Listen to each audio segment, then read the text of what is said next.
introduction, I'd like to briefly rehearse the story that Rosalind Krauss tells in Under Blue Cup when she documents a similar shift in the fine arts during the middle of the 20th century.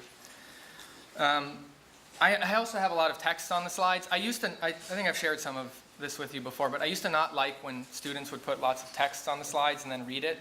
But I started watching Netflix with captions, and I found it very pleasurable. And so now I also put most of what I say on the slides. Probably you've already read this, but I'm going to read it anyways.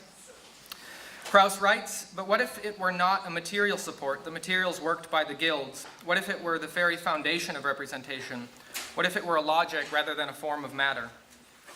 So early in Krauss's book, she explores 8 examples of artists inventing mediums to serve as the foundation for aesthetic coherence that they develop across multiple traditional mediums like painting or sculpture or film. She documents, in particular, the work of Ed Ruscha, who identifies in the automobile and car culture and many things that are associated with it as a kind of recurrent conceptual support structure that moves across many of his creative endeavors. Ruscha states, "I'm painting on the book covers. I guess I'm just looking for another support. Maybe I'm moving away from the canvas, but I can't predict. I still paint on canvas, but I think there's another shift about to happen somewhere.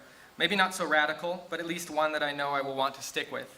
And so, again, the automobile becomes another support for Ruscha. The first image I showed is from his art book, The 26 Gasoline Stations, in which he photographs gasoline stations that he encounters along Route 66 while traveling the American West. And then later, here a screen print where he also introduces the olive, which becomes kind of another conceptual support in a lot of his work. Later, in a critique of Clement Greenberg's medium specificity, where flatness is the essence of painting and shape is owned by sculpture, Fried posits that shape can also be a medium of abstract painting, and he uses Frank Stella as his example. So in this painting in particular, in the irregular polygon series, Stella is kind of allowing there to be a dialogue between the content of the painting and the figure or the shape of the canvas itself, thereby allowing Fried to make the case that this kind of purity or essence that Greenberg was making a case for it might not be the best way to move forward and think about the usage of medium and associated specificities. Stella goes on to advance this even further. He travels to Poland and is kind of encouraged and inspired by a lot of the relief artworks that are being developed there, and introduces the kind of dimension of depth, not only at the perimeter of his work, but within it. So this brings us to possible mediums. This is a book that I recently published together with Kelly Baer, Christy Ballier, and Adam Fury. It includes the work of over 40 young architects, including Jennifer and Brandon. Possible Mediums presents a collection of 16 newly invented speculative design mediums for emerging architects. They are as follows. Krauss reminds us, the invention of a medium may strike us as strange, since mediums develop over many centuries, during which an entire guild uses their rules as a means of communication. An invented medium would seem to be merely idiomatic, but I will show here that there is no code that is not open to interpretation or careful reading. A medium is the articulation of such code. So I'd like to use one of the 16 mediums that are in the book to illustrate what Krauss is calling for when she describes the articulation of a code. And I'll call on lines to help me make this point. Lines are abstract geometric entities manifested as material constructions organizing form, space, structure, and use. And so the code then is articulated through the manner in which the line's thickness, curvature, continuity, and spacing are manipulated. So what we did when we were conceiving of these mediums was we looked across many practices and we found these kind of common support structures that not only transcended work produced by an individual practice, but transcended practices. And so in lines, for example, we have the Empty Pavilion from Kyle Reynolds and McLean Clutter. It's an installation that's a series of thin, tangled lines that present a loose tracing of three-dimensional figures in space. Soliciting projective association, the project vaguely recalls roof lines, chimneys, a hallway, and a staircase.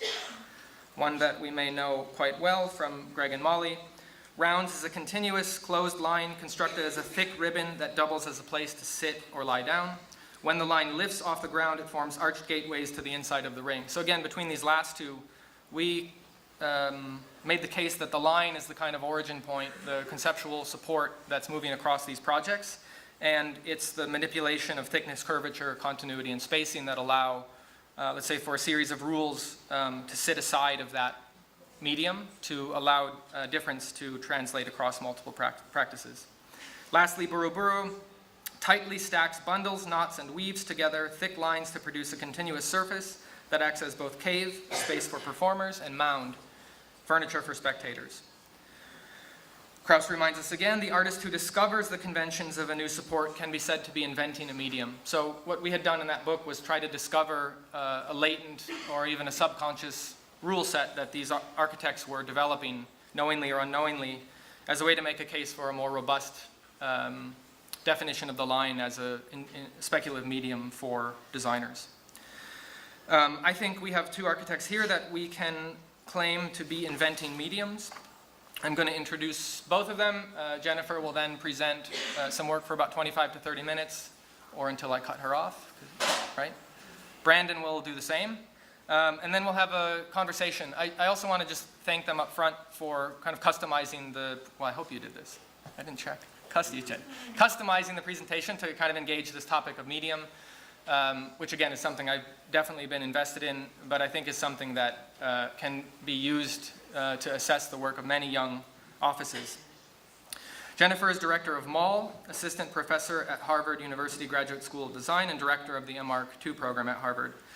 Jennifer is from Alabama. After graduating from Auburn University, where she participated in the Rural Studio, Jennifer worked for both Foster and Partners and David Chipperfield Architects. Jennifer then attended Harvard's GSD, where she earned a Master of Architecture degree and won the James Templeton Kelly Prize. Jennifer is also a recipient of the AIA's Emerging Voices Award, 2 faculty design awards from the ACSA. She's also exhibited work in many galleries across the country, too many to name, and is published in many journals and magazines, including Architectural Record, Wallpaper, and Mass Context. She's taught at Woodbury, where she was the first recipient of the teaching fellowship, and at Georgia Tech, where she held the position of TVS Design Distinguished Studio Critic. During her time in Atlanta, Jennifer founded A Guide to the Dirty South, which I think is a fantastic name for a guidebook. With forthcoming titles in Atlanta and New Orleans, I have one of the first versions here. Jennifer's office MAL, as she writes, is committed to projects that appropriate history, hack typologies, reference cultural event, and invent representation. MAL stands for Mass Architectural Loopty Loops, or Miniature Angles and Little Lines, or Maximum Arches with Limited Liability. I invented one. Miller, Alam, Louis, and Linder. We would never put Mark through that, though.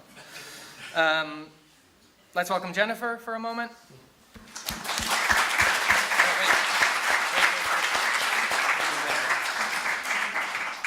Sorry, I'm going to introduce Brandon real quick, too, so we can keep it seamless. Brandon Clifford is an assistant professor at MIT and principal of matter design. He earned his Bachelor of Science degree in architecture from Georgia Tech. Afterward, he worked as a project manager for Office DA, now NADA, in both Boston and New York. He received his Master of Architecture degree from Princeton University, during which time he also served as the editor of Pigeon magazine. From 2011 to 2012, Brandon was the Lefevre Emerging Practitioner Fellow at the Ohio State University, Knowlton School of Architecture. In 2011, he won both the Architectural League Prize as well as the SOM Prize, 2 very notable accomplishments. Together with Wes McGee, Brandon runs Matter Design, as I mentioned earlier, which has won multiple international design awards and competitions, most recently, I think just last week, from the AIA New England, if I'm not mistaken. In addition to designing, Brandon writes and has published many texts in journals, magazines, and books. And more recently, just last year, Brandon won the Rome Prize and was a fellow of the American Academy in Rome, where I met him and he toured, maybe even some of you, around the American Academy. Let's also welcome Brandon Clifford.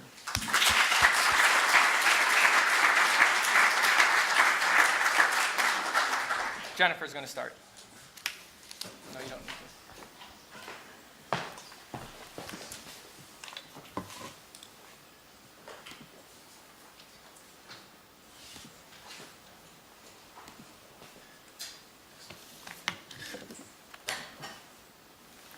Okay, thank you, Kyle, for the introduction, and thank you for inviting me to show some work this evening.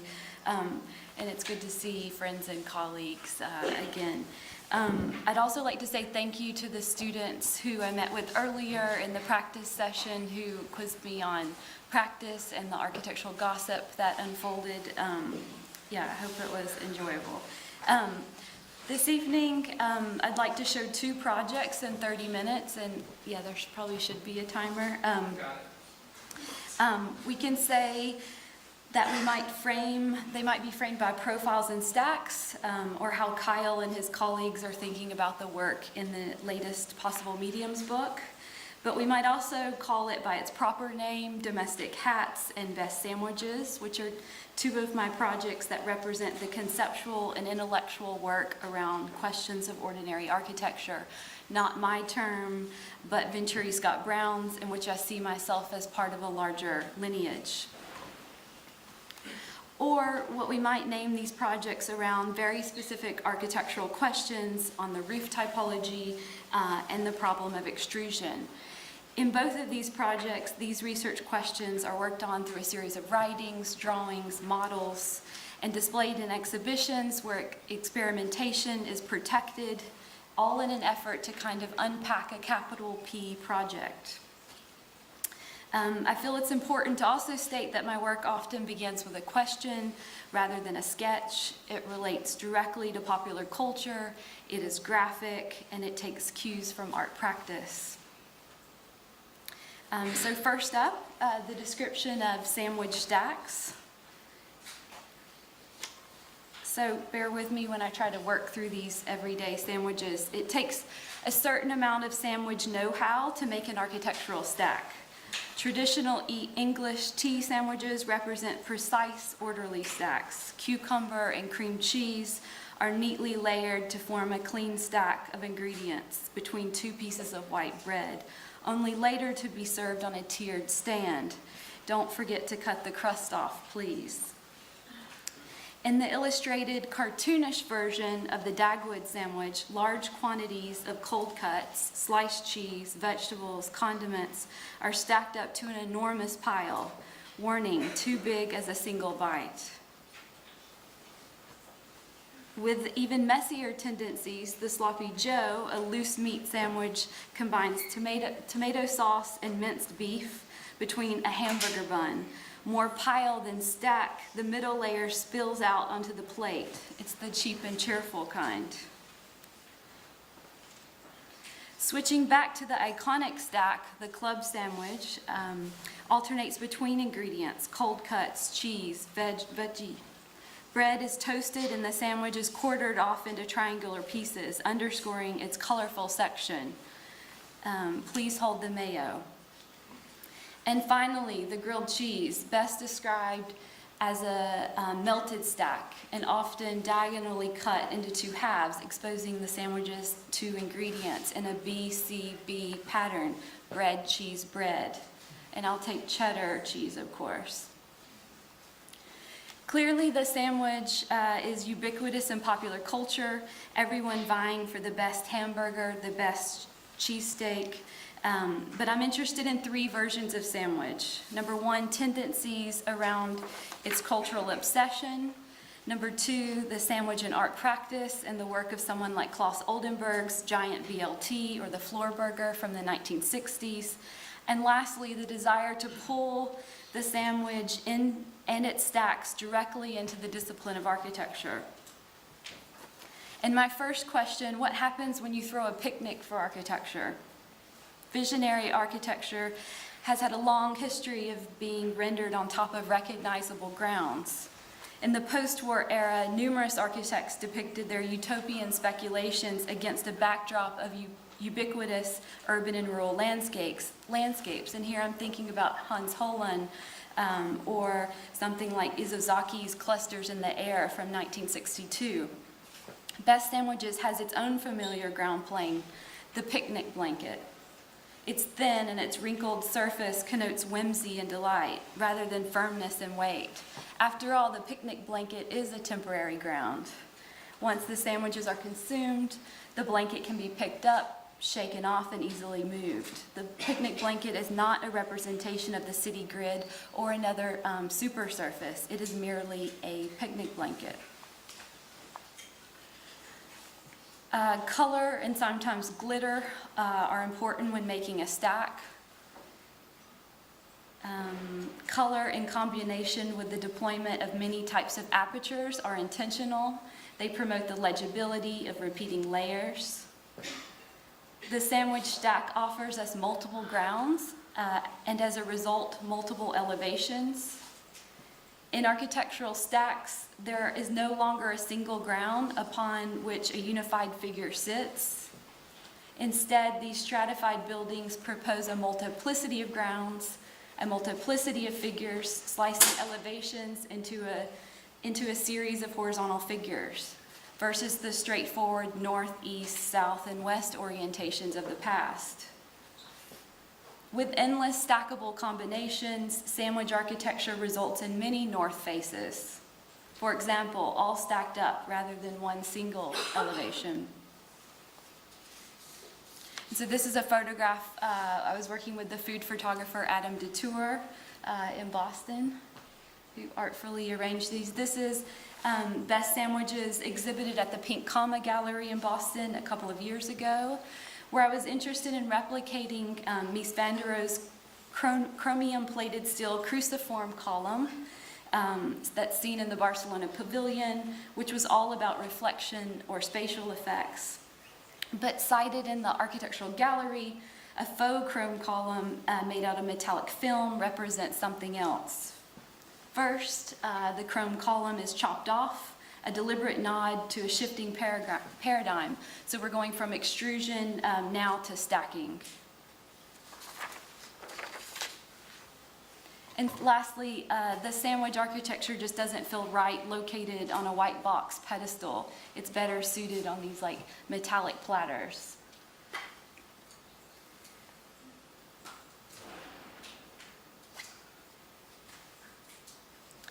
So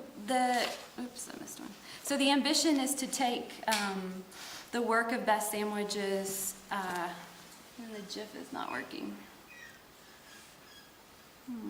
Okay. Imagine this thing kind of growing on the picnic blanket, is to take the conceptual work and then to spin it into a real building. So this summer we were looking at how to make these sandwiches into a speculative office tower in Atlanta. But then also looking back at the powers of 10 and the eames and trying to recreate the picnic scene with our models. And so these are renderings that we developed, which were about trying to start to talk developer lingo, looking at plans and adjacencies and efficiencies for the office plan. Okay, so moving into the next project, to describe profiles, we're looking at house gables. And in this case, I'd like to place emphasis on 3 models. Hold on, let me back up just one second. So just like Best Sandwiches, the ambition is to take what might be deemed highly conceptual on the left and flip it into a real building. The architecture on the right is House Gables, located in Atlanta, Georgia. It is a conceptual project around 87 cross-laminated timber panels, 3 representational models, 1,700 square foot of glitter stucco, 10 faux finishes, and a proposal for what I'm calling the roof plan ideology, a suggestion for how the discipline might shift into a new spatial paradigm, rejecting the free plan and the wrong plan of the past. And like I said, we're going to look at this through 3 models, the first one being the massing model, the dollhouse model, and the one-to-one model. So a way into the massing model is through the ordinary. Ordinary architecture is often overlooked. It's not part of the canon. It's a throwaway. The ordinary is immediately accessible, but usually tossed aside. And here I'm interested in the contractor canon, or all things pertaining to the roof. Eaves, ridges, valleys, rakes, soffits, gables, hips, and dormers. In the contractor camp, there are endless variations of domestic roof pitches. pitches. In these suburban house, current modes of construction promote the vented roof, yet the unvented roof allows for visual connections to the underbelly of the roof, which might set up a spatial interior. The research began by taking a random sampling of 50 houses in the city of Atlanta, cut through 8 different neighborhoods. So we began to reread the banal forms as exciting massing models. Rendered in all white, the ordinary construction aesthetic is absent, and abstraction points us towards another potential construction method. And we noticed a few tendencies about this collection. Firstly, that the roof geometries in more affluent neighborhoods, where the roofs are more convoluted, elaborate, and complex, as seen in Object 47, where it's taking 8 roofs to kind of mash up to cover a 6,000 square foot villa. And this is in the neighborhood of Buckhead, which is one of the most expensive neighborhoods in the city. While in lower socioeconomic neighborhoods have more humble roof lines, as seen in Object 41. So here, a simple hip covers a shotgun house. As the recipient of the Young Architects Forum's Emerging Voices Award, I was asked to make a solo exhibition in this 10,000 square foot gallery space. It consisted of 16 of these massing models measuring 3 foot by 5 foot by 3 foot in height.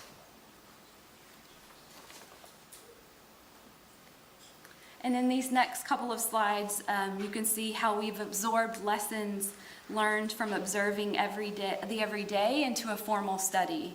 Massing models are usually small in size and result of an iterative design process by the architect. They represent the schema, the diagram, or proto-architecture. Lacking detail and often made out of a singular material, massing models distinguish differences in a volumetric study. Should we make it slightly thinner? No, a little longer. Better yet, let's make it fatter. The models are scaled up to an awkward size without the luxury of more detail or information. They are not easily transportable, and they didn't fit in our foam wire cutter. Nor do they sit comfortably on a client's conference room table.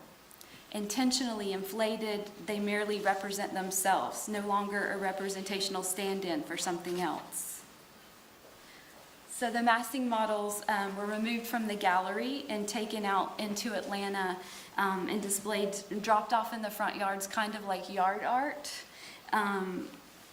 where they were situated back in front of the original research, so back in front of the original gables, hips, and dormers.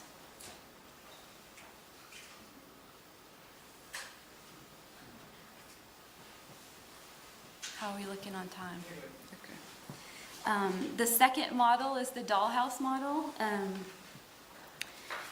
It's also concerned with representation, but presents 2 alternative motives.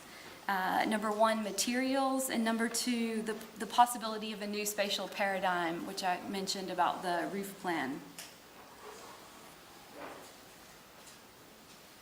So in the first floor plan, it would appear at first glance that the roof has nothing to do with the space.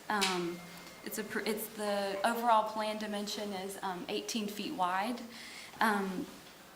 But on a closer look, there are 2 places where there's a direct relationship to the roof. And on the second floor plan, the roof starts to consume the plan, while roof rooms discretize and dominate the plan logic. And in section, you can see that some of the roof rooms, like in that first drawing, is actually hung from one of the roof forms itself. At 1 to 12 scale, these materials are graphic, they represent pop, and they are not what they seem.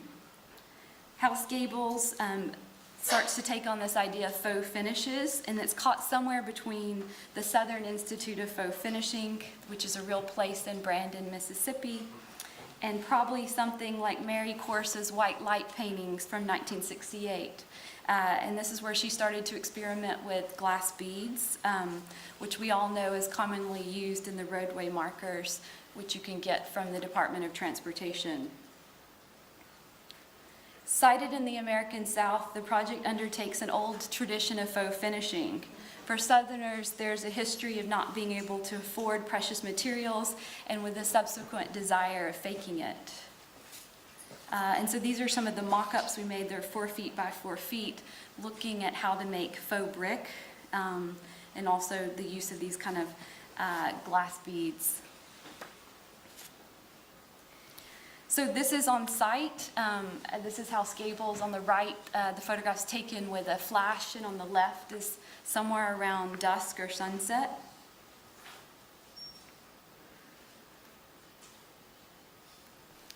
And when I started to try to describe the faux finish process to subcontractors in Atlanta, they responded with, well, we've already done that for an Arby's.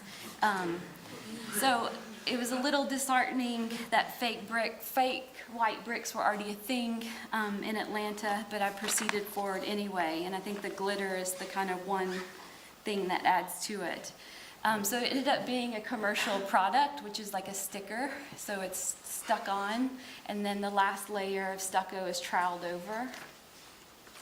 And so when all the stickers are on, there's like this 55-foot long drawing of brick on the surface of the house. And these are some of the interior finishes where I'm interested in black terrazzo no longer being poured in place, but it arrives in like a very thin tile or a gray marble finish that is actually vinyl, or a cartoon drawing of marble and an image of OSB board that arrives on site as a ceramic tile. So these are some of the images of the faux finishes, which are all mapped onto each room in a very specific way. So the house just finished. Actually, I received the certificate of occupancy today, so it hasn't been photographed just yet. I found all of these images on Instagram, so I'm borrowing them for this lecture.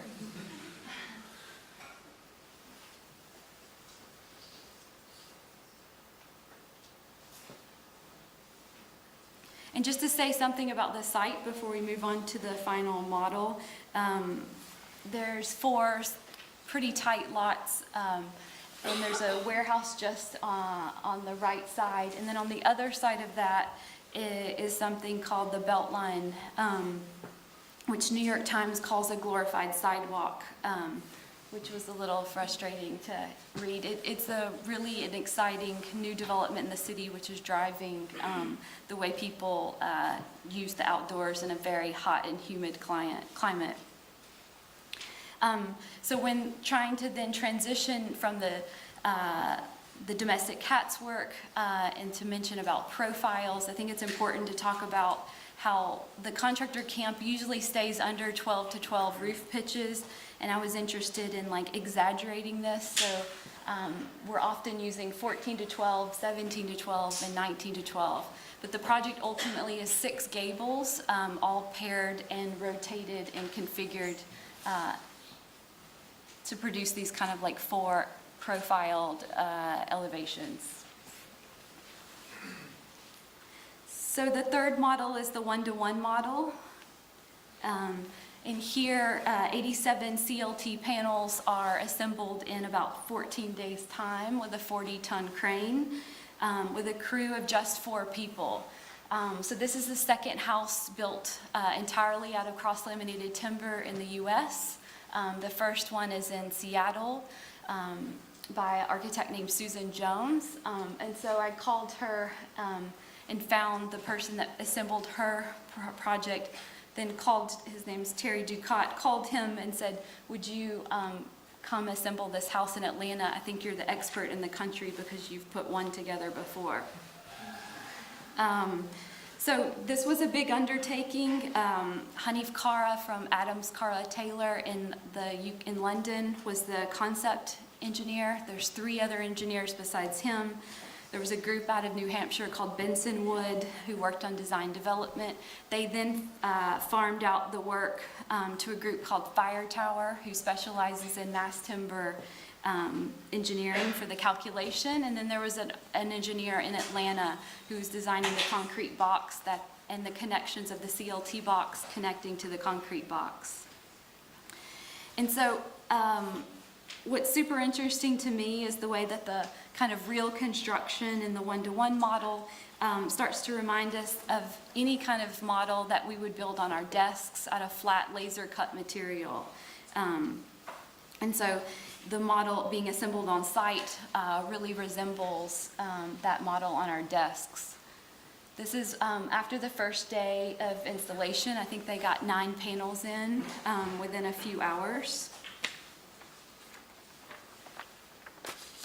The drawing set that I produced was all about assembly.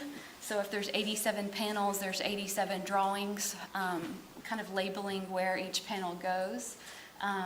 The engineers also use these drawings to call out all of the specifications for the screws. The whole thing is screwed together by like 14-inch screws, being assembled at very kind of precise angles so that the screw doesn't come through onto the interior. And this is taking on a huge risk. The product was fabricated in or manufactured in Austria at a company called KLH. And so Hanif's team sent structural engineers over to look at the product before it shipped out. So all the panels were double flip milled, no panels alike, obviously. And the scary part was that they were all coming on these shipping containers, which if you'll notice, is an open top. It's just like a tarp up there. And so it's traveling over the Atlantic for 4 weeks to the port of Savannah. And we weren't sure what the finished product was going to look like when it arrives. The other thing that most architects don't do is to start dealing with logistics. So it became my job to figure out how to get the product from Savannah to Atlanta to a tight urban site in a small road. 18-wheelers wouldn't work, and we had an oversized condition. And so we found these like 42-foot long hot-shot trailers, and 11 of them arrived on site. And this is kind of the precision of the wood panels. I think this is one of the 3-ply panels, which is a wall. And so piles and piles of this CLT was showing up, and all had a very specific order of how it could be installed. And so it just became a logistics nightmare on site, and the tight configuration of how to install panels and how to receive the next load.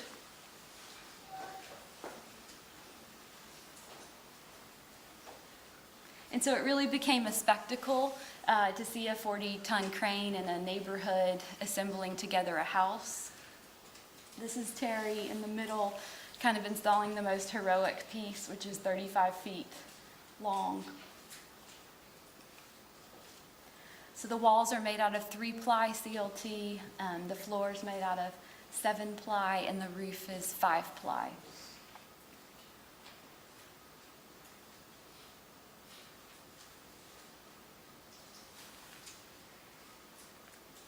There's going to be more drone shots. Apologies for the...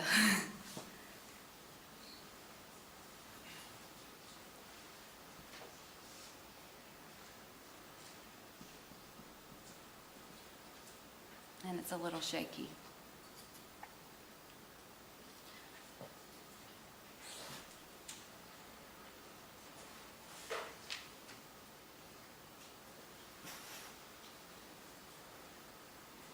And so as it pans up, you'll see the skyline of Atlanta. Many of these buildings are by John Portman, who was kind of the ultimate architect developer in the city in the 1960s, where he invented the super atrium type at the Hyatt Regency.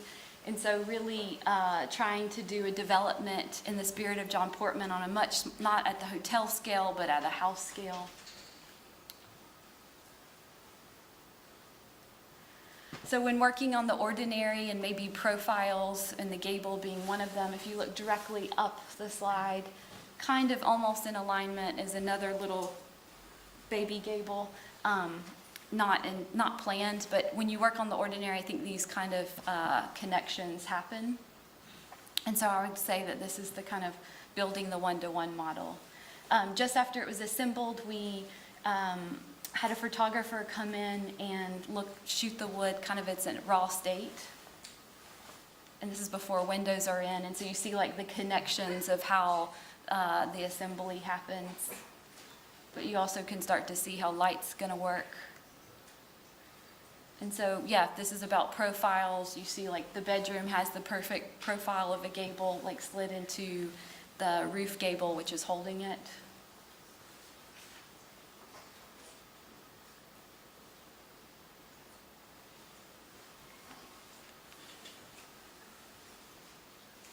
And I think that's it. Thank you.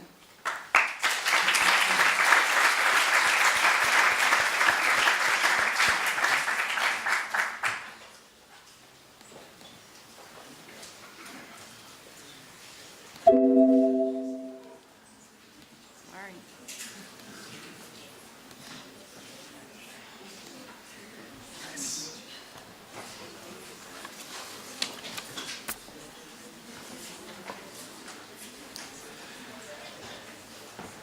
Is the mic working? Yeah, great. Yeah. Hi, everyone. I'm Brandon. I teach at MIT, and I run a research lab called Matter Design. And this is the kind of work that we do. I really appreciated, Jennifer, what you were saying about how most architects don't engage logistics. It's really outside of the scope of how we operate, but it's one of the topics that I was excited about today, coming here, having this opportunity to prepare a presentation that has to do with medium forces you to think about what you really want to be working on at the time. These are the two that I chose for today, narrative and volume, but maybe more apt to the kind of work that I'll be showing. I'm just going to be using myth and mass. Something you need to know about me is I believe stones are alive. Our story today begins on Easter Island, when the Dutch explorers first encountered this tiny little island in the Pacific. They asked the inhabitants how their ancestors could have possibly moved these massive statues all around the island.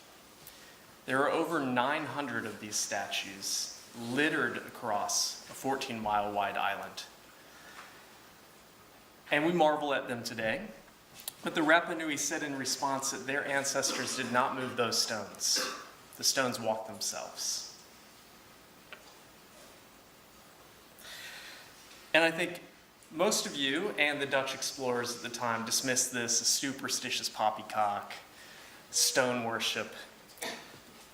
Ironically, it wasn't until 2012, just a few years ago, that scientific research with careful archaeological findings was able to prove that the Moai, in fact, did walk around the island.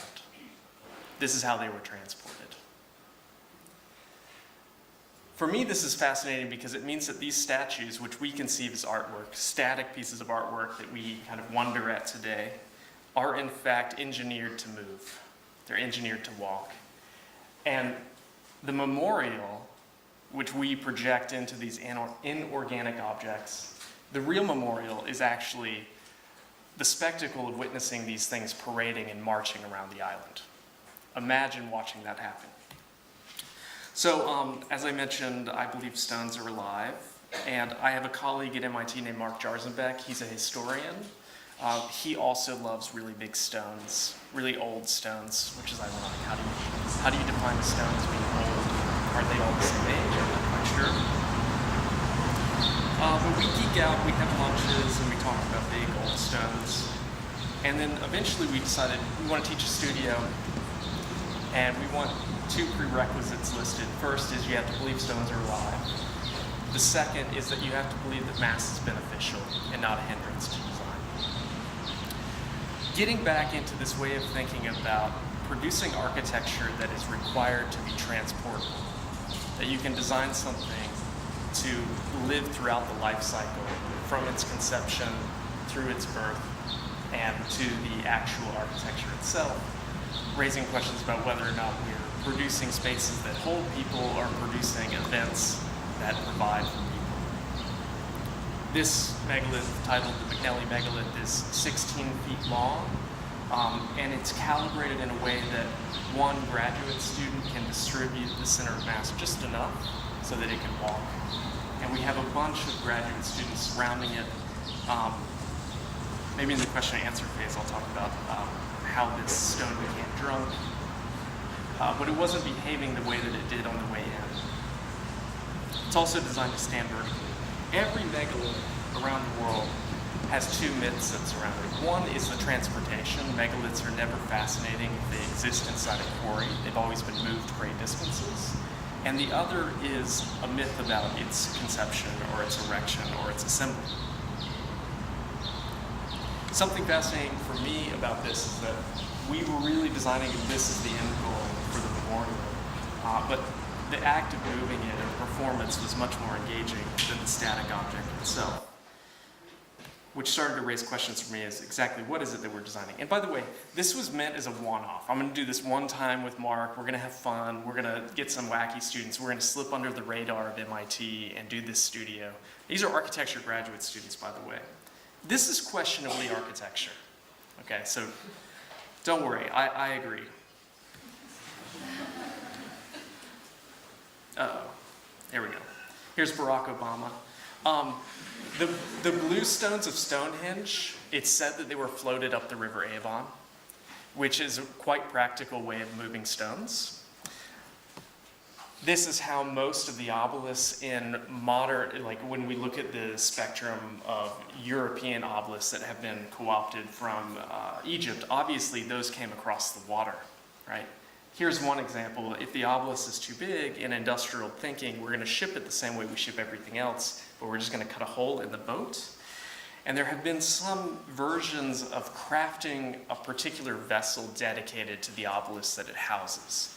So this vessel has an interesting story because after the ship was constructed and it was moving from Egypt across over to Italy, it was lost at sea as a storm came. A few years later, the British found it. They recovered it, and they did what the British do. They took it home. And then a few years later, the Americans found it, and they took it home. So now we have two of the same obelisk vying for that history. I've been asking the question about what it would mean to float a stone, because it's one thing to just talk about the transportation of a stone, but it's also something to talk about the perception of believing that a stone is floating in the water for your amusement. Here, we were holding the celebration of MIT crossing the Charles River from Boston to come over to Cambridge, and I proposed that I wanted to float a stone. So the stone's designed to do a few things. It's designed to be transported horizontally so that it can slip under the tiny little low bridges that we have on the Charles River. Here it is in the toe position. Has a little rudder at the end to keep it stable. You can pay attention to the way it's behaving also. It's kind of skipping on the water. Once it's in its final position, it drinks river water and redistributes its center of mass to become quite heavy and stand vertically. So again, how do you transport something? How do you erect it? How do you assemble it? This is also behaving at a very different scale. The previous one, the terrestrial one, walked across the land in about 20 minutes and stood up in less than 2. This one, my researchers are not happy because it's quite cold on the water and it's taking a long time to soak up the water. It's also evaporating water from one side, so you'll notice it's kind of leaning to the side. But it's gradually becoming heavier and heavier. It has a little umbilical cord. They're becoming impatient. But eventually it does reach its final mass. It began at 1,200 pounds, and now it's over 8,000 pounds, which is the heaviest yacht that's on the water at the time. It was a concern for us because if it left its mooring, it would just float down the river in the middle of the night and slam into some of the really expensive yachts. I think one of the other things that we were fascinated with this project is that maintaining its life. Obviously, it's designed to get into the water. It's designed to move through the water. It's designed to use water to stand up. But it's designed also to allow the currents and the wind to keep it animated. This is one of the things that it's a dumb thing, but I just wanted to keep it alive. I didn't want it to be static when it's vertical. So over time, it's constantly changing, it's rolling around.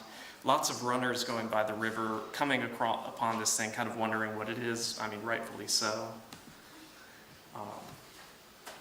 But here we have these two objects. They look like stones. They're obviously not stones. I'll say the one on the left, that's 2,000 pounds. It's much less than the 80 tons that a moai would be, but still significantly heavier than you would expect some graduate students to be able to pull across a yard. But I have been wanting to get into the nuances that Mass really asks, and the spectacle surrounding witnessing something that is truly massive, is truly heavy. And you'll notice in this image, this is a photograph that's been re-rendered. This is Cleopatra's Needle in New York, the actual erection. Notice the crowd in the front. Here's another version. This has been happening through time. This is at St. Peter's Square in front of the Vatican. If you haven't seen this drawing was done many years after the actual event, but it's told that there are a series of turnbuckles that you can notice here. You see these strings going off to these crews. Here's what happened. The Pope comes out on his little balcony and he screams to the crowd, "I need everyone to be absolutely silent. This is super important. If you speak, I'm going to kill you." So they start turning the turnbuckles, slowly churning. The ropes start fraying, and one of the sailors from a local town comes over and says, "You need to throw water on the ropes." So people start dousing the water on the ropes. The ropes tighten up, and miraculously, they're able to finally pull it into position. If there are any structural engineers in the room, you'll know that this is probably not how this happened. But that story, if you go to Italy, any Italian grandmother is going to tell you this story. To this day, that's what happened. If you follow it, it has all the hallmarks of Christianity. There's a baptism, an immaculate conception, a sin, a forgiveness of sin. And the irony is that this is all constructed 50 years after the fact to place a so-called pagan object in front of the Christian church. So for me, I was asking the question of how can one use myth and story and narrative not to construct something after the fact and to drive our understanding of something, but how can you use it in the design process? So I'll share with you something that I don't usually share. This is like, how do these things come about? How do we try and produce these things? I was working with a screenwriter named Sean Gillette, and what we did was we constructed a design exercise where he would send me a haiku. Here's the first haiku. And then I had 24 hours to turn around 5 drawings that sequenced that haiku into a physical form. And then we were working with a team at CIMEX Global Research and Development in Switzerland, and then they would have 24 hours to turn around a physical manifestation. So here, these are just sketches, process stuff, but the idea is that there's an object, it rains, that object reveals a much more solid object inside that shatters to wobble around for the amusement of the audience. And then asking this question, we're not quite sure why you would ever do this, it's not really the point. But here CIMEX is like, what are we going to do? So what they did was they cast a cylinder inside of a rectangle and pressure washed that away. They're using the same chemical mix, but they just gave the cylinder inside 5 more minutes to cure before they cast the second one. So it has the ability to resist the pressure washing. And after a little while, I'm going to speed up, but after a little while, it slowly reveals this kind of rusticated cylinder inside. We don't know why we're doing this, but it's starting to raise questions about how you build narrative around physical forms. All this is happening at the American Academy in Rome, which is positioned on the Janiculum. The Janiculum is the home of the god Janus. This is Janus. Janus is a freaky contradiction of everything. It's the god of thresholds from past to future. So Janus is simultaneously looking backwards and forwards. And we get January because it's the first month that takes us from the previous year to the next year. Janus served as a mascot for this project. I said before that we were working with things that were just mimicking Mass, this is actual Mass. And we wanted to try and design something that would conjure the spirit of Janus to provide a performance for the inhabitants of the geniculum. And what we did throughout the year was we scattered and sprinkled some rumors that Janus was coming. We never really explained what was happening, but they knew something was happening for them, right? That all they had to do was show up. This is a view from the geniculum. You can hear here, there's some whispering. This is a collaboration with the composers pairing Federico Gardella and Simone Conforti. They were interested in using the sonic qualities to conjure Janus. The performance begins by dropping this box off in the middle of the night. This graphic box, colorful, no real inclination of what's inside. It's like a present gift wrapped for the audience. It rolls onto its back. It's calibrated so we know exactly where the Mass is.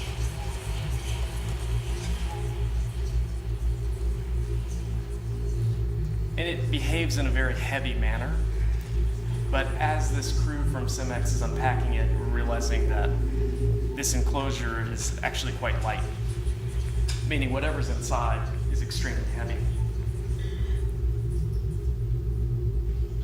Still no idea what's happening, but we're starting to get the idea that there's this cold, vital form inside, and that perhaps this is formwork for an object.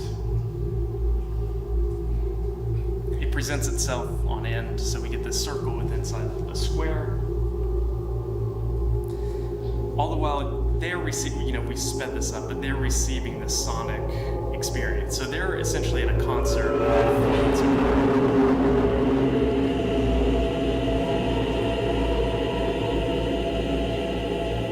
Still don't know why we're doing this. Mi Jin Yoon is our outgoing department head. When we did the first one, she pulled me aside and said, so do you think this is like one of one that you're gonna do? Or are you gonna do this, you can do more of these? I said, since I did, it's basically all I'm doing now.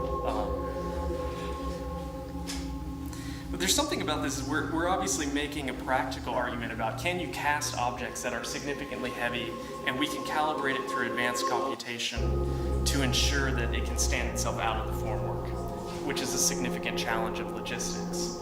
But the challenge also is to engage an audience, which is really a dichotomous position to be in.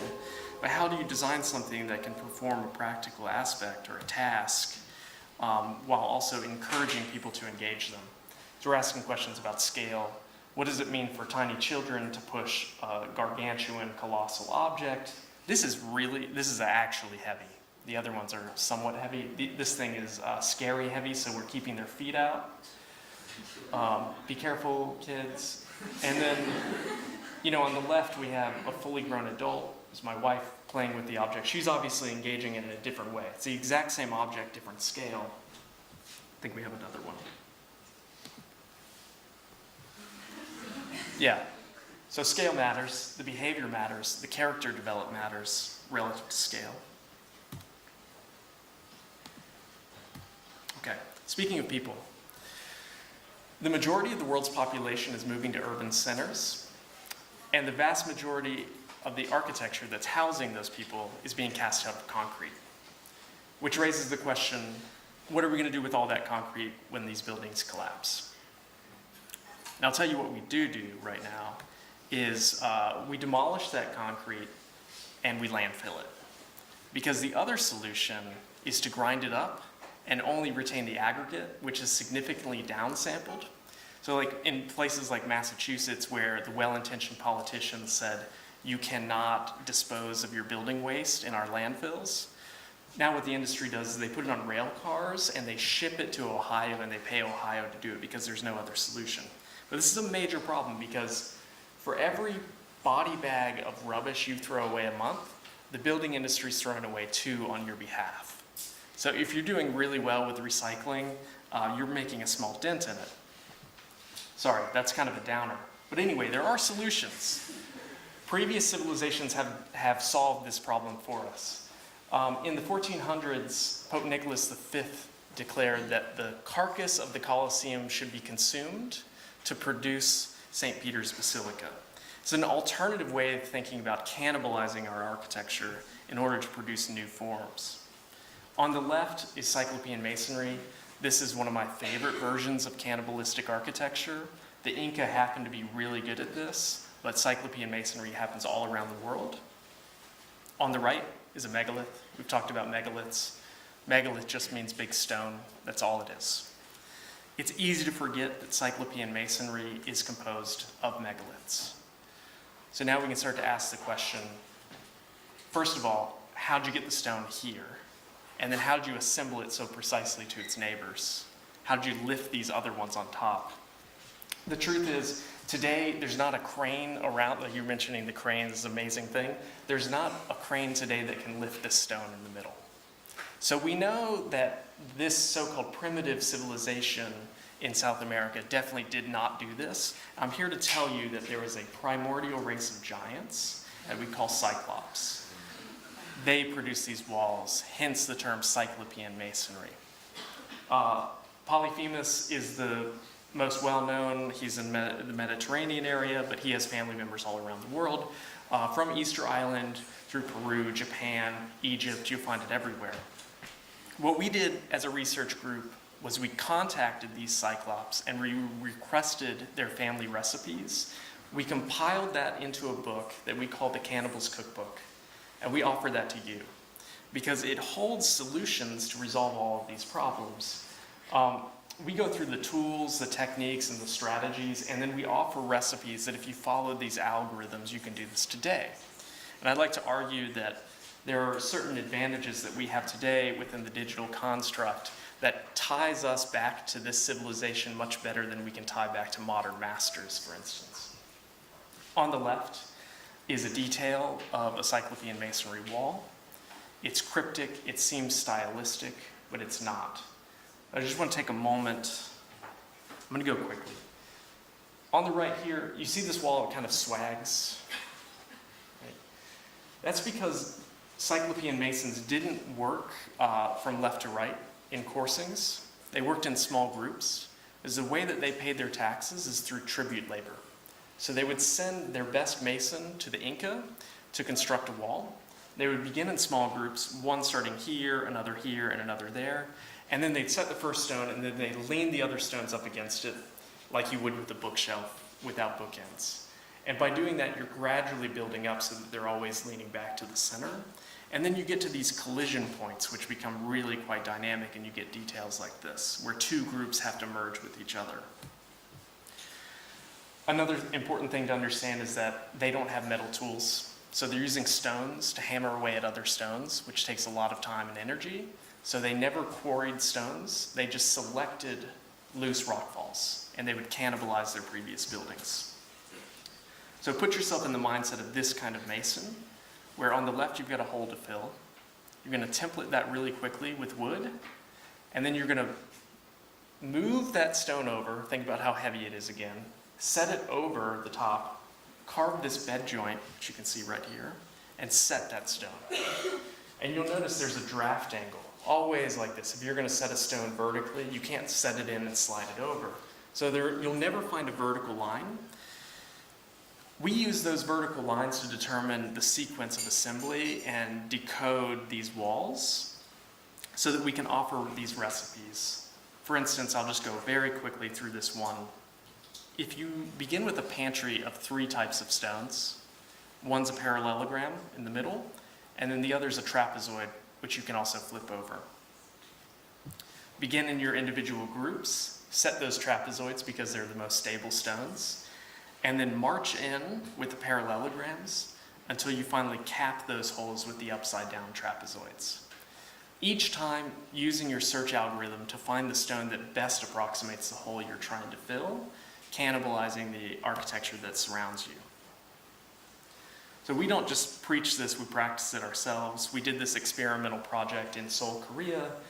This is a collaboration with Quora Stone in Madison, Wisconsin, where we took a few different projects. There was a Motel 6 that was being demolished, and also some offcuts from many of my colleagues in MIT.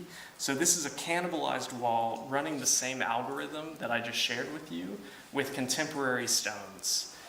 Each one is digitally scanned, and the algorithm sets that stone in place, robotically carved around the edge, and then hand cleft back to get the thickness proper. I think this is kind of indicative of the way we tend to work. We like to produce knowledge that we share with the community and also experiment with that knowledge at full scale. Matter Design was founded on the idea that we would build everything we design ourselves. And if not, we'll at least try and work with people in a close manner. Uh-oh. So anyway, we've talked about big stones, we've talked about assembling stones, and this is what I'm most excited about at the moment, is producing stones that can do things with us. That the intelligence can be embedded into the form and the materiality of these stones, so that in prototype 1, what we're doing is we're trying to just assemble a little mini architecture that uses little energy. Getting back to little energy, not no energy, just in this first prototype. Matt here is using much more force than I would want him to be using, and we're getting there. But yeah, of course, this is a tiny little architecture, maybe a dog-sized house. We're also looking at scaling up. That question of the relationship between the human body and big, heavy things can be tenuous at some times. Here, I mean, these kinds of experiments are fun because we can look at this and say, you're on the wrong side of the stone. And we need to start designing these things so that you can engage them in a more intelligent way. This is just fresh off the press. This is what we're working on at the moment. It's just trying to make these better. He says that this acts like a cloud, and his French colleague says that it moves like butter, which we're happy about, but it's still a little bit unstable. What we're really trying to get to is that there's, I think, a mental block with ancient ways of thinking in that there's a connection between mass and labor, which I disagree with. There's this thought that the only way you can produce a pyramid is through slave labor, and we know that that is not an option for us, as it shouldn't be, obviously. But what we're hoping to do is to use mass in a manner that people can produce architecture through joy and play. So we're hoping to make construction elements that become playful, and raising questions about what kind of architecture that should be in the future. Thank you very much.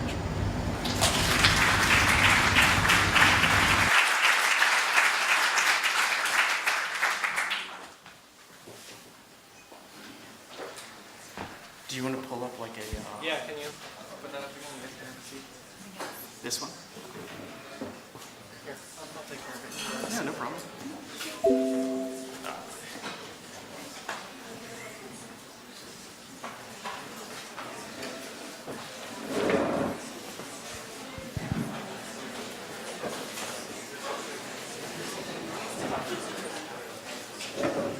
Okay, thank you, Jennifer, thank you, Brandon. I hope you guys enjoyed that as much as I did. I just wanted to use what we're calling the converse. Do you mind doing it? I can just take the lights up here, maybe, huh? Anyone who knows how to?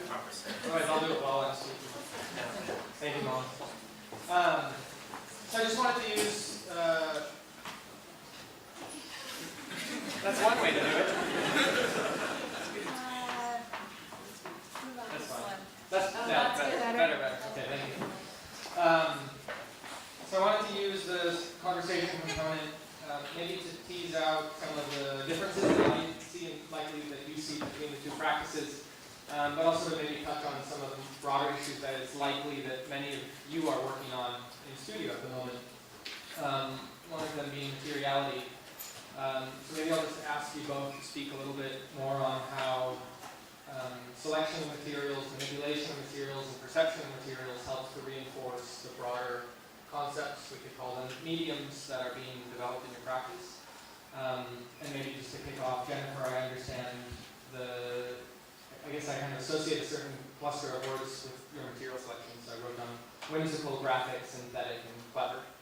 And Brandon, for yours, kind of familiar, natural, a lot, I guess alive is now one that I'll accept, and tactile. So, yeah, when it comes to material selection, and then again the reception of that material by the observers, and how do you work with those in such a way that they reinforce some of the broader concepts of those projects?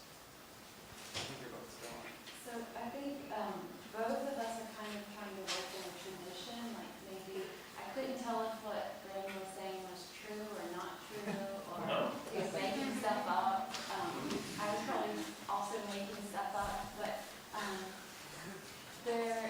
so tradition, so in my case, when I presented the kind of Southern Institute of Photo Finishing, it's an institute, so that means it's a real thing and it's proper and there must be enough people that are interested in it. And just like thinking back in historical terms of when people might have used photo finishes, probably post-war, post-Civil War. And then knowing that I have to build a house with a very particular budget, but also very concerned about the graphic and the pop and all those things. And the confusion of what's real and what's synthetic and what's what makes a pattern and what doesn't make a pattern. But I would say the difference for me is that obviously the like super thin veneer, the kind of sticker onto the CLT. So it is, the CLT is an interest. Obviously I'm putting a lot of effort to make this like building block project come together. But for me, it's the superstructure and the materiality of the project is less about the CLT and more about these graphic kind of stickers and this thin stucco, which I would say, you know, just if we just were trying to be opposites, you know, the heavy stone that's trying to be wiggly or snuggly or light or something. Yeah. Is what Brandon might be. Yeah, as far I'm having trouble finding a whole lot of difference because I find a lot of sympathy with the way that you're presenting the work as well. My wife's a graphic designer and we work, so like anything with color in our work that's her.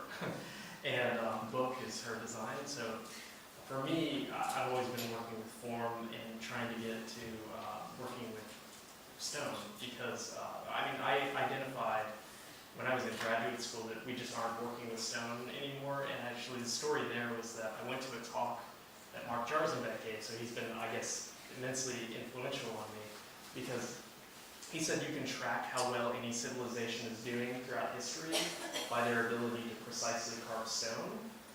And that shocked me because as a historian, that's a great way of looking at history and analyzing where trade winds are going. But for an architect today, we are not working in stone, so we must not be doing very well. So I've just been trying to work in stone for years. And it isn't until the last couple of years that we've really done projects in stone. Before that, it was all analogs for stone. So the term, I would have used the term volume before, the medium volume, because we were carving things in foam. Like instead of using sheet materials, we were just trying to work with anything that was volumetric. It's a very dumb way of looking at material, but it was a driver to the work. And I would say that the way that I approach research is that I just began with the ancient, so I try and figure out what civilization was doing something in the past that we have a blind spot to, that we just can't conceive of. I try and learn from that and apply it today. A lot of that happens to be in stone because the stone is still around. But one of the things that I found really interesting, which I think ties, I'm just going to tie us together instead of separating, is that I found it really refreshing, especially having an education that was offering a kind of dogma about truth in materials and truth in structure, is that past civilization, like my favorite versions of architecture were always doing something with stone to make stone look like something else. Natural, lightweight, something. So I've been in this charge to try and like produce this appearance of one thing with a reality of another, and it's been quite liberating to work that way. I feel like you're doing something similar as well through graphics. Yeah, I think in a way the way that you deal with materiality reveals the multiple layers of a project. So in Jennifer's case, the materials don't necessarily reinforce things that are happening, let's say at the scale of the building as an object, like to reinforce some of the profile's legibility for multiple orientations. They work on experience and crafting a certain interior environment. And I think in your case, the materiality is one that you would imagine is the right choice to reinforce the concept of mass, but another layer that adds complexity of the project is the kind of movement of the object, right? To increase or include buoyancy and lightness as a way to counter the expectation of the materials. So I think there's some games that are being played there on both ends. And I just find that we both use materiality in a very specific way that I think reinforces some of those broader concepts. The second topic I wanted to address was that of representation, because I think you work with representation in a similar way that you work with materiality, which is again that it is feeding into a broader, or a larger identity building effort on the project. And I think in Jennifer's case, I see it again as a kind of additional layer. It sits outside of the project at times. It can kind of exist as on its own, or it helps to exaggerate some of the larger conceptual aspirations. In your case, Brandon, I find that it works quite precisely to enhance the kind of technical aptitude of the project. So the drawings are often very sober, and I mean that as a compliment, whereas Jennifer's, I think, are kind of wild and vivid at times. So again, maybe just a few thoughts on how you deal with representation and its ability to either undermine some of the larger ideas in the project or kind of complement them. So we're sitting opposite, so sometimes they're Oh, yeah. Mirror. Organized. So the image that Kyle has up is called Another Axon. I didn't show it tonight, but it starts with the question, is a drawing architecture? And so there was so much effort made on the drawing. It was a temporary installation on the Greenway in Boston, which everything was kind of organized around this one point in an adjoining parking garage. And so the game was to try to use architectural hatches, maybe hatches that are used in the discipline of landscape architecture, and then all those things were like projected and mapped on. When you're standing in the space, everything, you can't read it, so the drawing doesn't make sense. They look like squiggles or loopty loops or whatever we were thinking about at the time, but it only becomes clear in like one position in the city. And so when you're having to be in other positions in the city in relationship to the object, things are always kind of maybe a little surreal and definitely off. And so in that case, a plan looks like an axon, or axon is actually a perspective, and then because it's called an axon, we draw like multiple axons. So it's just kind of just spinning the drawing in multiple directions. But beyond this image, the dollhouse model that I showed tonight, there was a clear strategy not to cut up the dollhouse like the CLT was going to get installed, because we were sorting that out on the computer and other places. The dollhouse had the one seam because it needed to have the two doors, and it's the representation that we know from childhood. It comes out of the everyday, everybody understands it. And that was the model and this precise scale that I could work on with the materiality and the projection of those ideas. I have a really problematic relationship with drawings because I hated doing construction documents when I worked in an office. The reason why we called our firm Matter Design is because we wanted to build everything ourselves, and we thought that it was really quite a waste of energy producing those drawings. It's a terrible way of saying it is that oftentimes my students feel like I don't like drawing. I love drawing, but it's a different form of drawing. It's one that deals with the generative process of design, not of conveying logistics. So like those kinds of drawings for me drive me crazy. Because, for instance, this drawing on the right, the only reason that drawing exists is because the Seoul Biennial said they needed a drawing of what we were going to produce. We would never make a drawing like that for ourselves. It's only to get approval from someone that actually probably is not going to end up looking at the drawing anyway. We find that to be a frustrating way of working right now. I worked on a restaurant, a bank restaurant in Boston, Massachusetts, and it was a contour cut plywood ceiling, and we were working with a company that makes Dunkin' Donuts all the time because they just have massive farm of CNC machines that are producing casework. And that company was happy to receive the G code directly from us, so everything was encoded. But the city of Boston needed a set of drawings to stamp. So we ended up printing out elevations that had no notes on them, no dimensions, anything that you would actually need to make the project, but they just had the exit sign in there. And that's all they really needed, but it was a massive waste of energy to put that forward. So that's like the beginning of the kind of practice that we have, which is, I wasn't showing most of it today, was talking about megaliths basically, but a lot of the work we do is attempting to tie the design considerations with the procedures of how things are made so that you really don't have to put it through multiple platforms of software and make multiple drawings. I think I also remember seeing some of the drawings you were doing in Rome in your studio, and I think those Yeah. also served a different purpose, which was maybe to start to build up the narrative. Yeah. And I remember them being quite tactile, so in a Yeah. way they reinforce the two broader concepts that that project might work on, the main and the mass. Right. So I think those are, it's a different way of understanding the drawing. So in that case, you're both using them as a kind of, like a kind of parallel narrative that they could both exist on their own, but reinforce something that they might be contributing to. So we're happy to take some questions. I don't know what time it is, but it seems like no one's eager to leave, so we can stay here. I'm going to go around and distribute the microphone.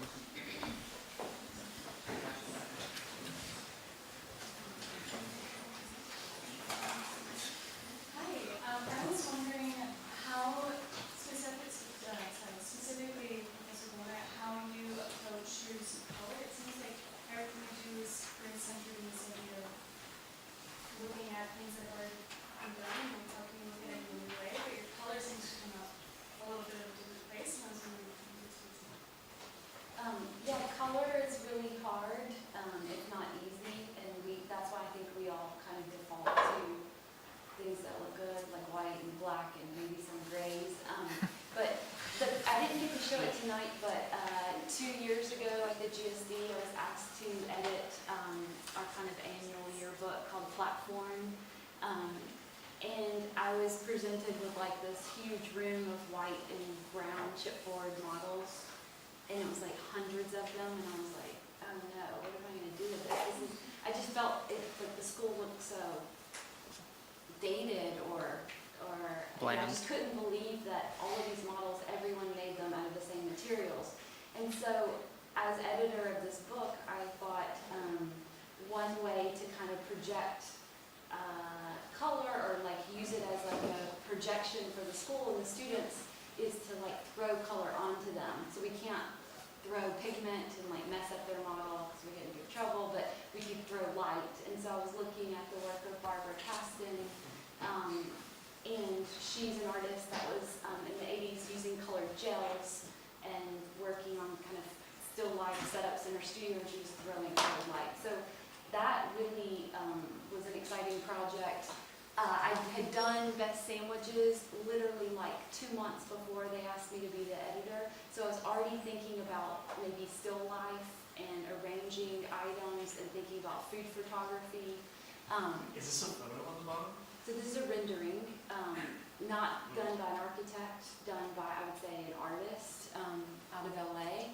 And so I found him on Instagram and worked together with him to like produce these colors. And then from his renderings, I'm then making the models to try to match, which was all kind of using flocking and trying to disguise the 3D print.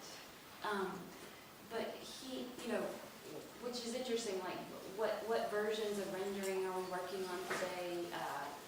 Some people are doing photorealism, obviously, and that usually is outsourced. It doesn't happen inside of a practice. And so I thought, how can I outsource but do something a little bit more risky or push experimentation? And then then that just rolls into like color. I can't let go of it. It's just gonna keep like oozing out, whether it's in the real built work or in drawings. There's another one over there. Yeah, you already got it. Great. So practicing some of that with stones as well. Specifically because I spent a good amount of time looking at megalithic ruins in Ireland. As a student, it seems like you're a bit of a connoisseur, so you might agree with the age range. And one thing that really struck me when I was there was one, granite is cool, and two, there was more than just the exterior models, which is striking on its own. There's this interior experience where you walk through this weird, horrible room in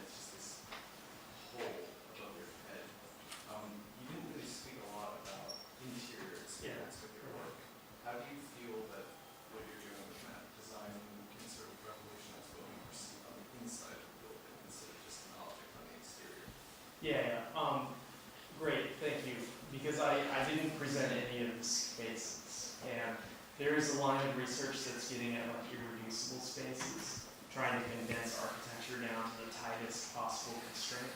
So we looked like the play structure that we did was dealing with like how do you make spaces small enough that kids can burst through, but the parents have to turn their shoulders and shimmy. Or a project like microtherm, which is like a thermal space where you stick your body up inside this voluptuous concrete. And those projects are dealing with not trying to provide space in general, but trying to reduce and constrain the human body. And Newgrange is a great example of that, because if you go there at any time of year, you have one experience. But if you go there at the moment of the solstice, when the sun peeks through and illuminates the back, the irony of that is that if you're not familiar with this, it's a long tomb, and it's just long enough so that you can go inside and line people up on one side of the wall, and the sun's going to peek through from the left, but you have to look to the right because it's going to illuminate the wall in the back. And I just love that construct that you would define a space for one, like designing an eternal architecture for like 2 minutes. So when you do that, you start to really try and craft where people go. Now that tomb was not designed for people to go inside of it, obviously, but it's operating in that manner, and we can raise questions about what we could do with that tomorrow.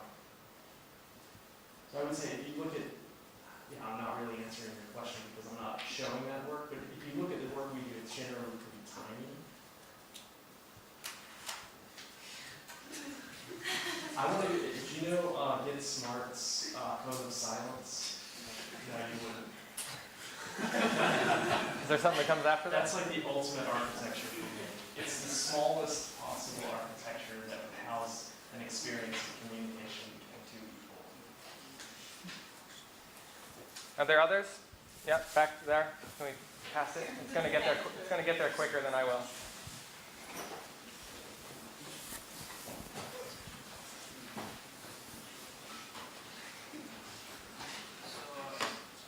So when it comes to stone architecture and everything else, have you ever considered the fact that you might be able to take the components of a previous project and bring it into another one? For example, maybe take the large monolith out of the yard of MIT and maybe carve it up a little bit and input it into another project. Yeah, I think that's like the biggest challenge I have at the moment. Is like it's one thing to think about, I'm going to design something by cannibalizing pre-existing structures. That's one thing. But the next step would be to say, how can you design something that would beg someone to cannibalize it? I haven't done it yet, but I want to do that project.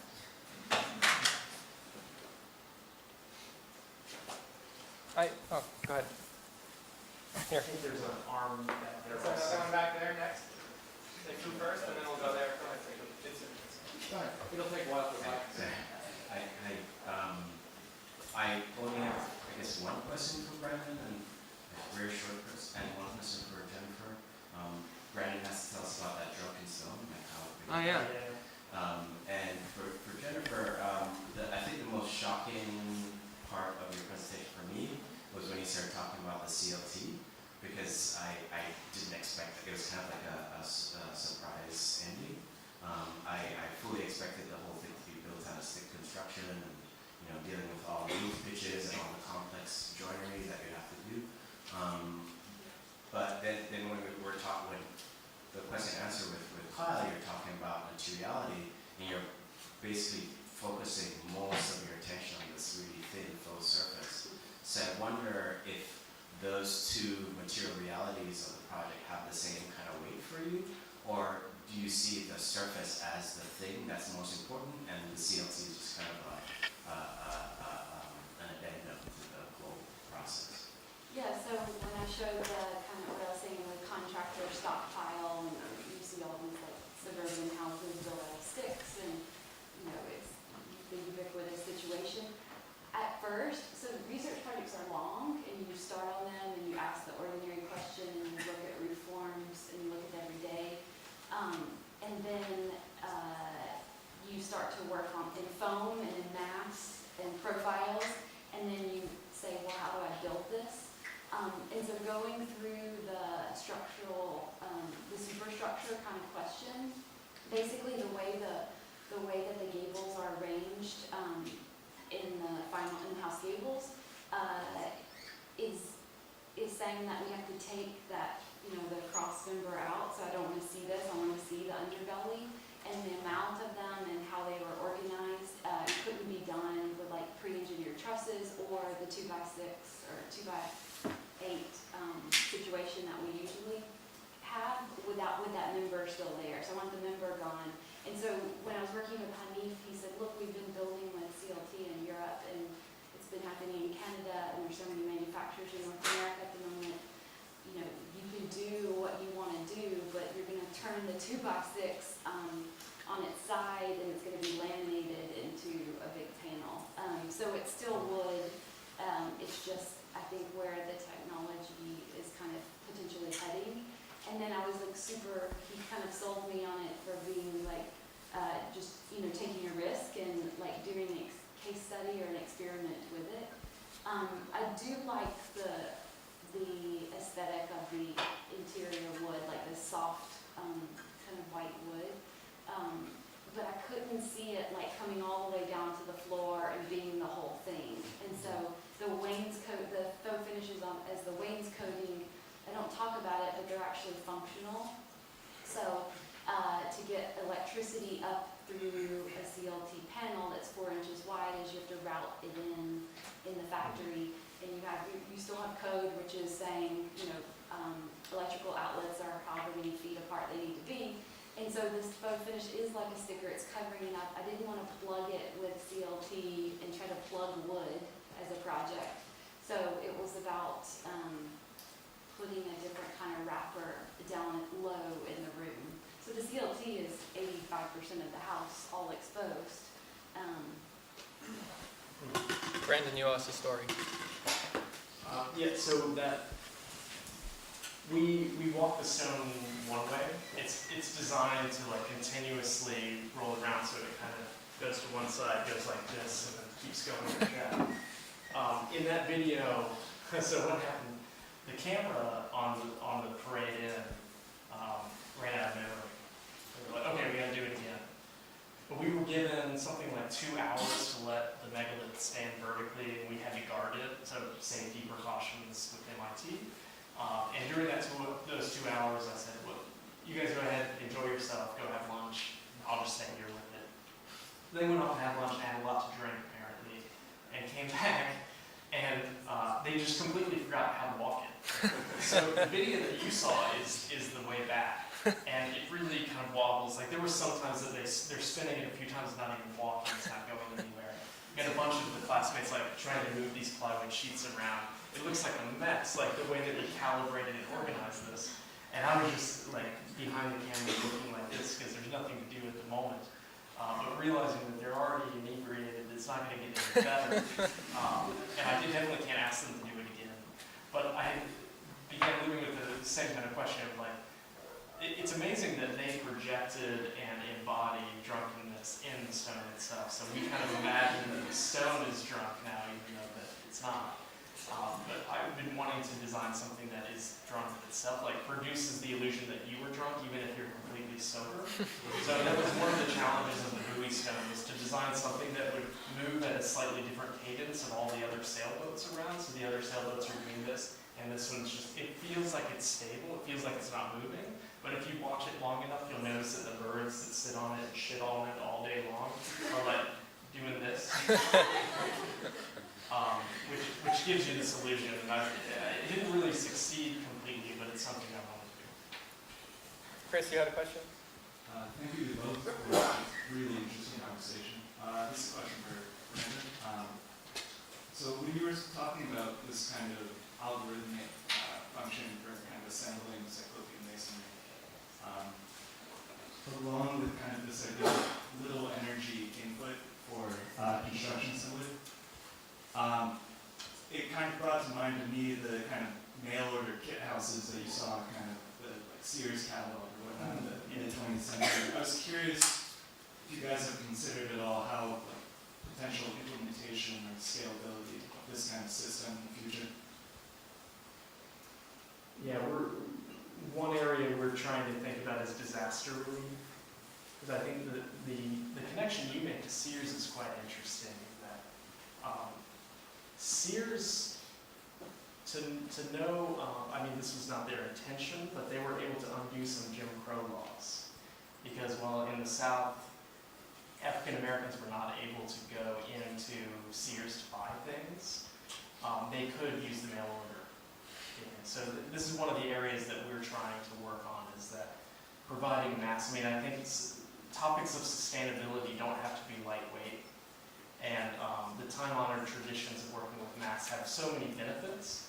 So we're looking at ways of thinking about the hearth again, getting back to something that provides structure, social structures, like physical structure, social structure, consumption, heat, etc., as opposed to providing tents.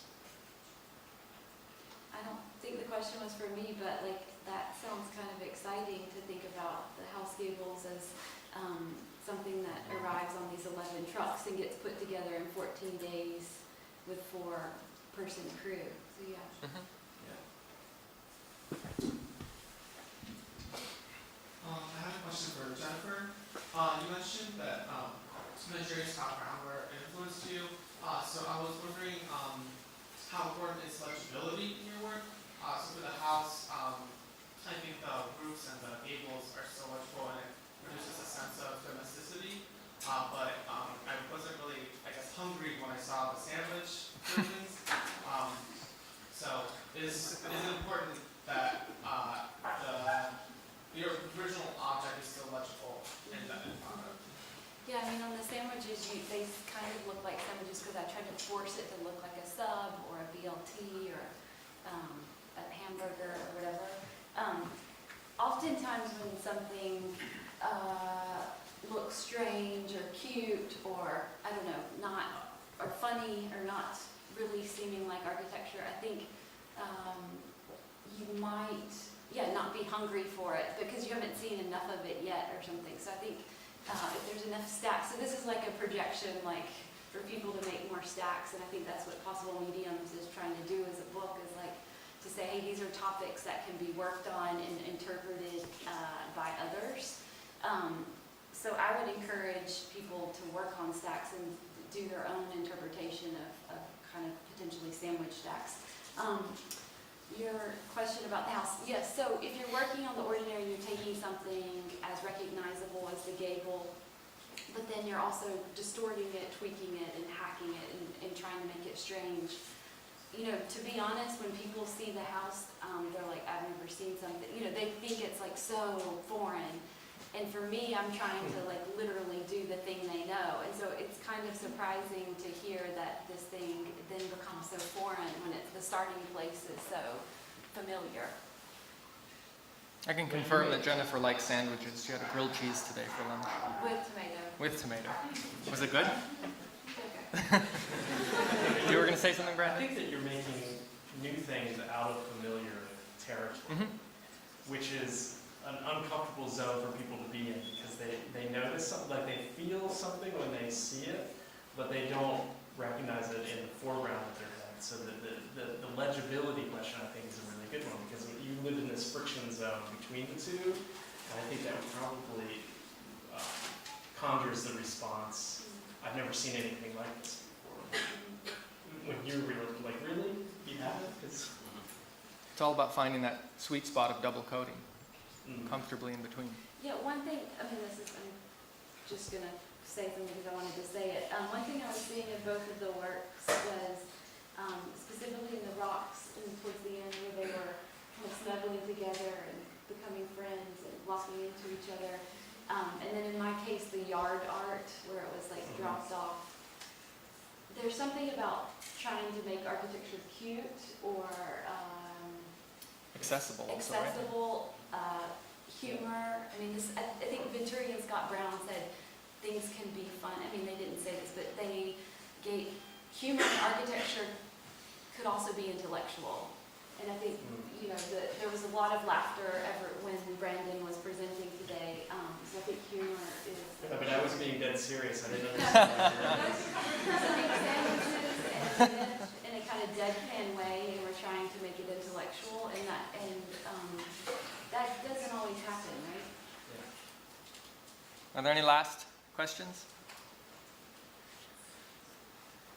Maybe I'll conclude then first by thanking all of you for coming, reminding you that we will gather here again on Tuesday for the event with Ellie Abrons and Michael Meredith, and then finally join me in thanking Jennifer and Brandon for their contribution.